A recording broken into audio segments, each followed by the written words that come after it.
It's better to be prepared for an opportunity and not have one than to have an opportunity and not be prepared.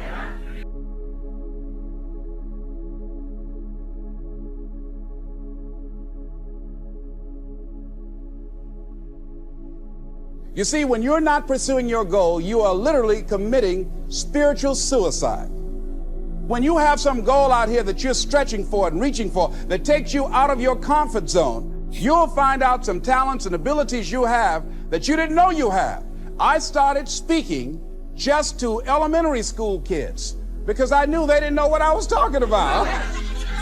And they gave me all kind of standing ovation. We like you, yeah. Then I graduated up to junior high school and then to senior high school and then to various community groups and church groups and civic associations and then to colleges and to businesses. Now I'm traveling across the country and then traveling nationally and internationally.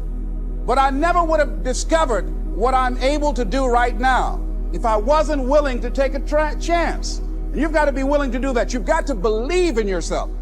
A lot of people love me to tell this story. When I got out of school, you know, my first major goal was to buy my mother a home, and my hero in broadcasting was Paul Harvey, and I wanted to become involved in broadcasting, and I loved the disc jockeys that were on the air, and I wanted to become a disc jockey. See, so I started working to develop my communication skills and expand my vocabulary. I started visualizing myself being a disc jockey. I saw myself on the air having a talk show and playing records and people listening to me. That was my vision. That was my dream. I held that in mind constantly, and I would practice all the time. Practice makes what?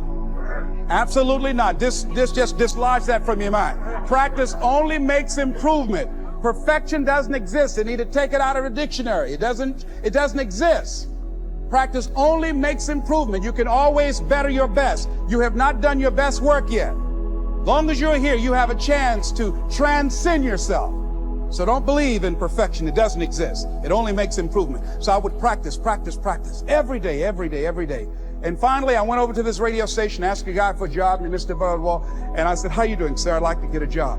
I was working on Miami Beach at the Fontainebleau Hotel at the time. The Jackie Gleason and the June Taylor dancers were famous. And my favorite program on television, most people would not remember it, John Beresford Tipton. "Hi, my name is Michael Anthony. I have a check for $1 million. How many of you remember that program, all right? The Millionaire, that was my favorite program on television, you know. So this is my fantasy, you know, and every time we would drive from Miami Beach, I would fantasize, oh, that's the house. When I get my million, I'm going to buy my mother that home over there. So that was my fantasy. So I went up to Mr. Butterball, and he said, "Do you have any radio experience?" I said, "No, sir." "You have any background in journalism?" I said, "No, sir." I said, "But I can never get experience if you don't give me the opportunity. I've been practicing a lot, sir." He said, "I'm sorry, we don't have any job for you." I said, "Thank you, sir." He didn't know my reasons for being there. My reason, I wanted to use radio as a means to earn the money to buy my mother a home. I went back to the radio station again. I said, "How you doing, Mr. Butterball? My name is Les Brown. I know your name. Didn't I just see you here yesterday?" I said, "Yes, sir." I said, "Y'all have any jobs here?" "Didn't I tell you yesterday we didn't have any jobs?" "Yes, sir, but I thought maybe somebody got fired or resigned. I didn't know, sir." I went the next day. "How you doing, Mr. Butterball?" He said, "Yes." And I just didn't take it personal. "How you doing? So y'all have any jobs here?" "Didn't I just tell you yesterday and the day before we didn't have any work?" I went the next day, showed up like nothing was wrong, like I saw him for the first time. "How you doing, Mr. Butterball? Y'all have any?" He said, "Boy, make yourself useful. Go get me some food." I said, "Yes, sir." See, many times when you want more, you've got to be willing to pay your dues. So I became their errand boy. I would get their lunch and their dinner and all kind of food for them. After a while, I would take the food to them in the control room, and I would not leave until they would ask me to, and I'd watch them working the controls, and I'd memorize their hand movements. And pretty soon, they would trust me with their cars to go pick up entertainers that came into town, entertainers like Sam Cooke, Dinah Ross and the Supremes, the Four Tops and the Temptations. I would drive them all over Miami Beach in the disc jockey's car. Finally, one day, I was at the radio station, and a guy by the name of Rock was drinking while he was on the air. It was a Saturday afternoon. Turn up the radio. I was the only one there. None of the other jocks were available. I waited for about 20 minutes, and I called him back. I said, "Mr. Klein, I can't find nobody." He said, "Young boy, do you know how to segue the records?" I said, "Yes, sir." He said, "Go in there and don't say nothing here." I said, "Yes, sir." I couldn't wait to get behind those controls. I put the headphones on. I said, "Look out, this is me, LB Triple P, Les Brown, your platter playing papa. There were none before me and there will be none after me. Therefore, that makes me the one and only. Young and single and love to mingle, certified, bona fide, indubitably qualified to bring you satisfaction, whole lot of action. Look out, baby, I'm your love man. I was hungry." It makes you feel feel better when you are able to have charge of your destiny, doesn't it? Gives you a good feel. Gives you choices. You can do more things. Living a dream, changing your life is hard. It's hard when you lose all your money, when you've given it the best that you have, when you have some major setback. It's hard. When a doctor looked at me and said the three horrible words no one wants to hear, "You have cancer." It was hard to mobilize my mind and spirit, to listen to tapes and music and read scripture and be around other people and seeking out other prostate cancer conquerors to believe that I could do this. It was hard. Never forget, my son said, "Daddy, are you going to die?" "Why are you asking me that?" "You're not going out much. You're not the bubbly personality that I know you to be. You're not talking much. You're spending a lot of time in the room by yourself, Dad. Are you going to surrender? Are you giving up? Are you going to let that doctor's opinion become your reality? Will my daddy see me graduate?" Yes, son, yes. I'm going to fight. No, I don't think it's my time yet. I'm going to see you graduate, but more than that, I've got some other things that I'm going to do with my life. And I thank you for asking me that. But I must tell you that I'm scared. And I've never been in this situation before. It's been easy for me to talk to people and encourage people when they've had challenges in their lives, but it's me. And I don't feel less than a man in admitting this to you. Yes, I'm scared. And I need some help.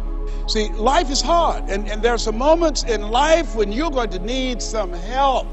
You're going to need somebody to speak to you.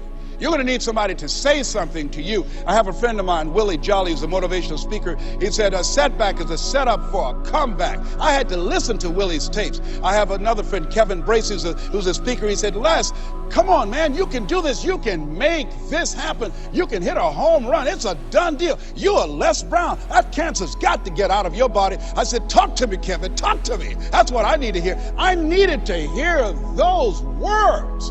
I don't care who you are. Many people won't allow themselves to ask for help because of pride. Pride cometh before a fall. Because of ego. Ego means edging God out. No, ask for help. Not because you're weak, but because you want to remain strong. And ask for help and don't stop until you get it. I'm here because a lot of people helped me. I'm here because a lot of people believed in me at a time when I was struggling to believe in myself. The other thing is, let us say together, it's worth it. Yeah, see, I think, and write this down, you got to find 5 reasons that will make it worth it for you. 5 reasons. What will make it worth it for you? Look at your goals and look at your dreams. Mine was, I want to take care of my mother. Mine was, you will fail your way to with success. my life. What will make See, it 85% of people Mine is, allow I their want to fear leave a legacy. of Mine is, I failure refuse to die outweigh their an desire to unlived succeed. life. What will make You're going to it make some worth mistakes. it for you? And it's okay. Repeat after me, please. Anything You got to be hungry. is worth doing badly. It's worth doing right if you know how to do it. But if you don't know how to do it, it's worth doing badly until you get it right. Variety of things. You have to be willing to experiment with life. I have the ability to do those things. Here's what I can say about you, and I don't even know you. You've got greatness within you, but you will not discover your greatness in your comfort zone. You've got to be willing to get outside of your comfort zone, because in order to do something you've never done, you've got to become someone you've never been. And most people, they go to their graves with their greatness still in them. Maybe that's why one woman said in a moment of anguish, "What if you live your whole life only to discover that it was wrong?" Here's something else as you think about your goals and dreams. What's your why? Why do you want to do it? What drives you?